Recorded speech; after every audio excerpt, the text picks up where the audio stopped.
As pessoas cumprem vários papéis sociais, contam-se no mínimo 10 papéis sociais que as pessoas desempenham no seu cotidiano, alternando esses papéis. Um dos mais difíceis, porém, é o de paciente, é o que envolve a sua saúde. Quando a pessoa se limita, se depara com uma limitação à sua condição orgânica, à sua condição física, à sua condição de saúde, e tem que empreender um lento, paciente e persistente trabalho de recuperação, visando recobrar as suas atividades, a sua, digamos, a sua plenitude física original. Nesse momento é que entra o trabalho do terapeuta, orientando, ajudando, monitorando, instruindo e amparando. As técnicas modernas nessa área são bastante inovadoras e há abordagens que podem ajudar muito nesse processo de resgate e recuperação. Uma delas diz respeito à neuroreabilitação, e este é o tema da conversa de hoje em 9 minutos. Vamos conversar com um especialista, com o fisioterapeuta Patrick Costa, especialista exatamente nessa área.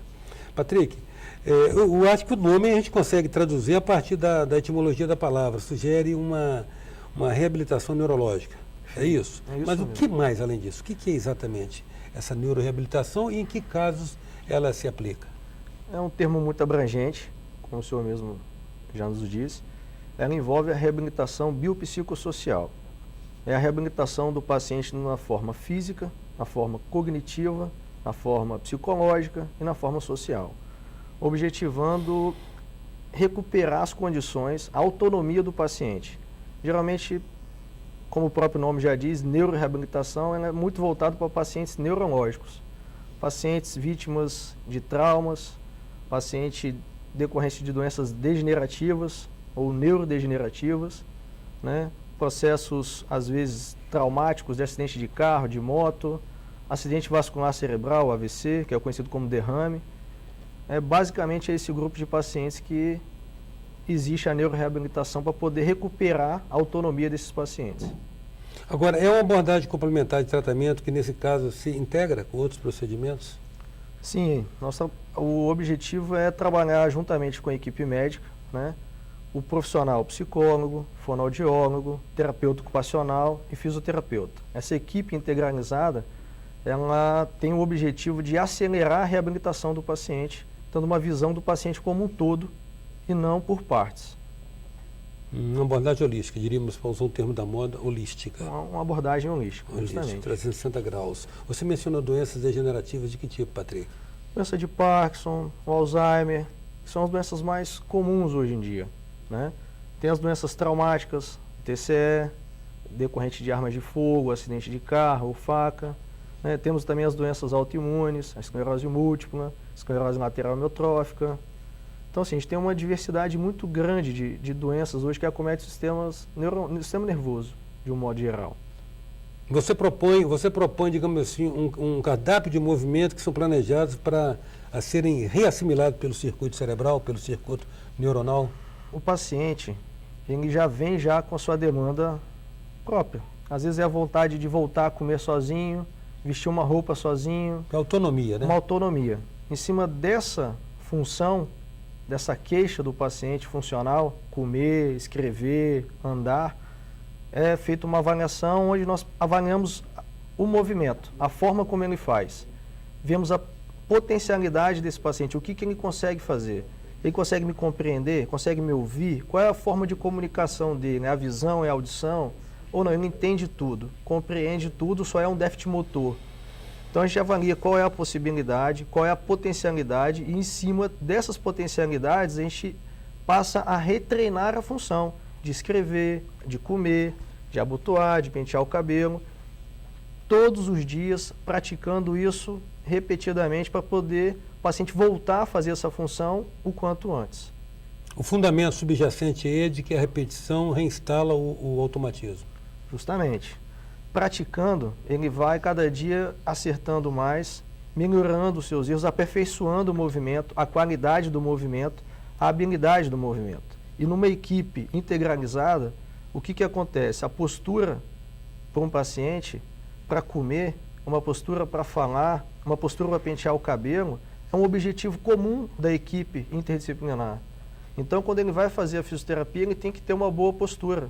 Quando ele vai fazer a terapia ocupacional para pentear o cabelo, ele tem que ter uma boa postura. Quando ele vai falar, com a fonoaudiologia, ele tem que ter uma boa postura. Então, o trabalho em equipe proporciona estabelecer um objetivo comum e isso o paciente, vendo esse objetivo, ele consegue assimilar mais rápido qual é o ponto-chave para ele poder conseguir recuperar os seus movimentos, fazendo todas as funções do dia a dia.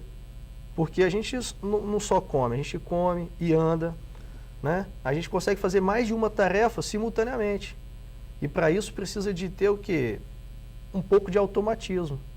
E para você automatizar, você tem que praticar, você tem que repetir para poder automatizar.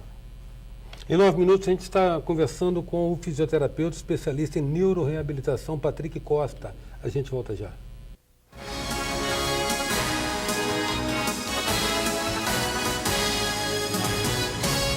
Voltamos com 9 minutos, que traz hoje o fisioterapeuta especialista em neuroreabilitação, Patrick Costa. Patrick, não há necessidade de haver uma compreensão da fisiologia do movimento, não.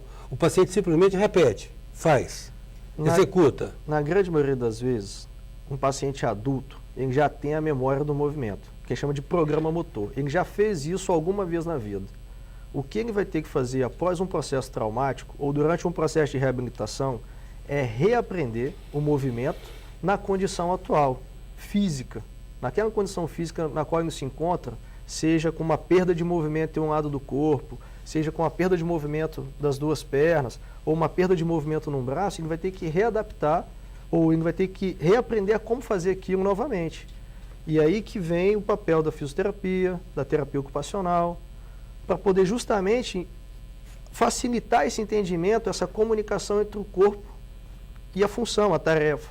O fisioterapeuta, o psicólogo, o fonoaudiólogo vai passar o estímulo, porque o cérebro funciona assim, ele reage ao estímulo.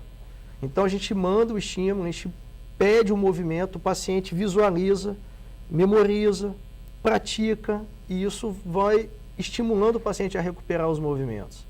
Então todo dia, independente de onde quem esteja, é na fono, é na físio, é na terapia ocupacional, o objetivo é recuperar esses movimentos, acelerar essa reabilitação.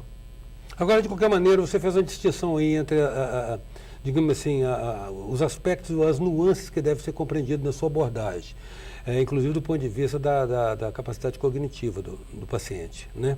No caso, então, digamos assim, a dificuldade de ordem motora parece ser mais, digamos, menos grave, digamos assim, ou mais fácil de lidar, desde que ele esteja em plena posse da sua capacidade cognitiva? Então, na atualidade, o que se discute é que o processo cognitivo auxilia muito na recuperação motora, certo? Antigamente pensava que se recuperando somente os músculos e as articulações, o corpo iria voltar a funcionar. Sim. E sabe-se que para poder voltar, o corpo voltar a funcionar, precisa do comando cerebral, precisa do sistema cognitivo, da memória, da atenção, da linguagem, precisa de todos esses aspectos para que o corpo volte a executar o movimento novamente.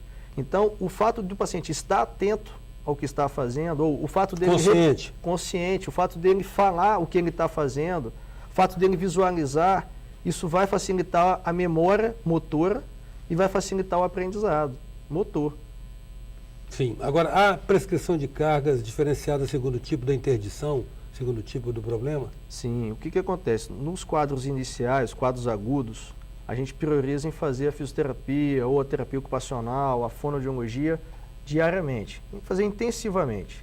E aos poucos, que à medida que o paciente vai recuperando, vai novamente conseguindo a sua autonomia, a gente vai diminuindo e vai deixando com que ele, no seu próprio convívio, em casa, no seu dia a dia, ele vai descobrindo as novas funções que ele ainda não consegue fazer, e aí a gente vai trabalhar ele na clínica, essa nova aquisição de movimentos.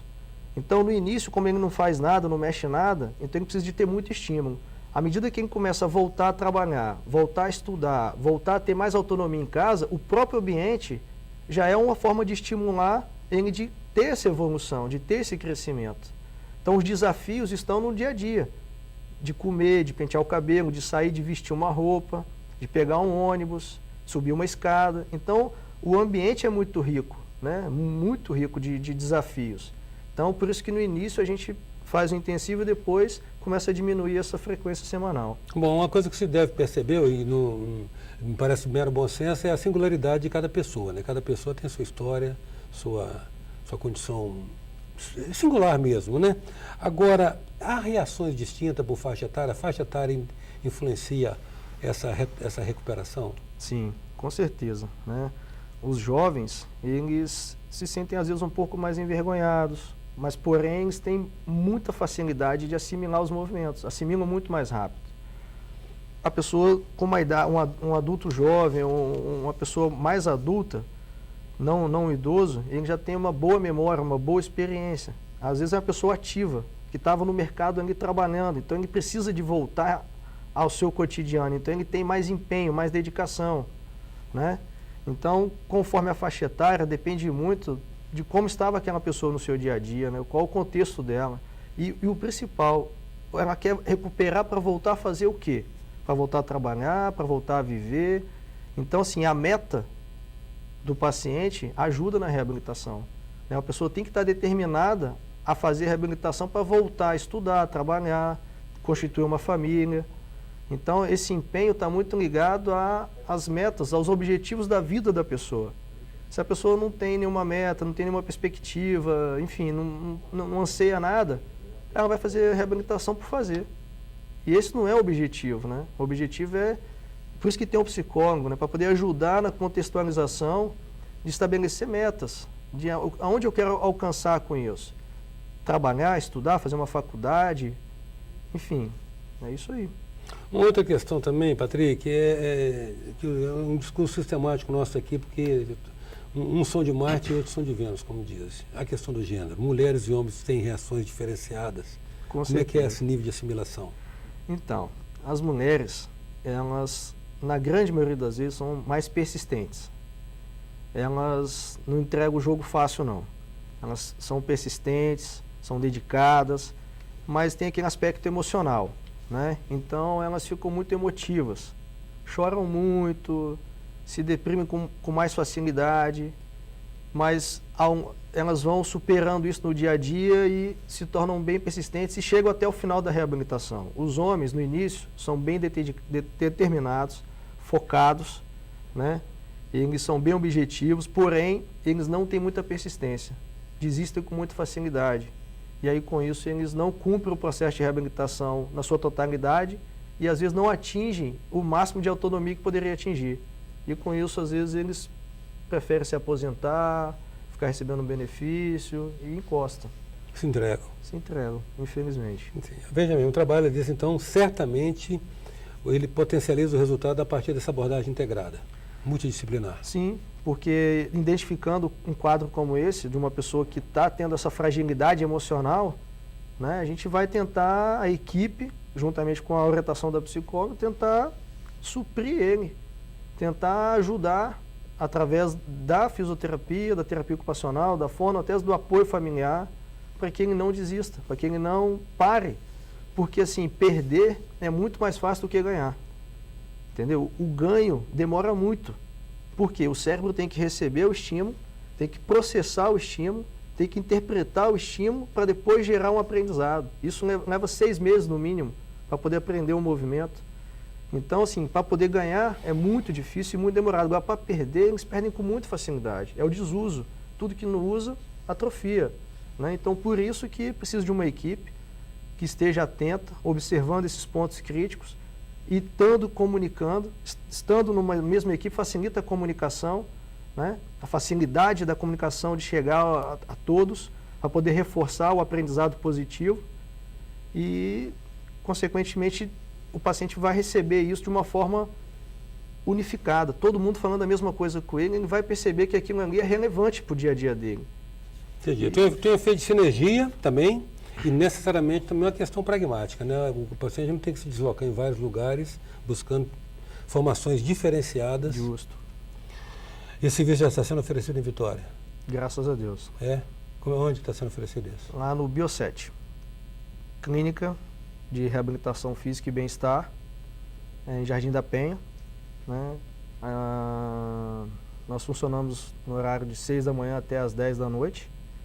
Temos uma equipe voltada para a parte de ortopedia, saúde da mulher, né? Então não é só uma clínica, também é um local onde que a pessoa está em busca de benefício, cuidar da própria saúde, que é um outro ramo, que é o bem-estar, e com isso a pessoa vai para poder fazer atividade física e não reabilitação. Grato, Patrick, pela sua presença aqui no nosso 9 Minutos. Muito obrigado, eu que agradeço. Em 9 Minutos, a presença do fisioterapeuta especialista em neuroreabilitação, Patrick Costa. Até já. Sou passageiro.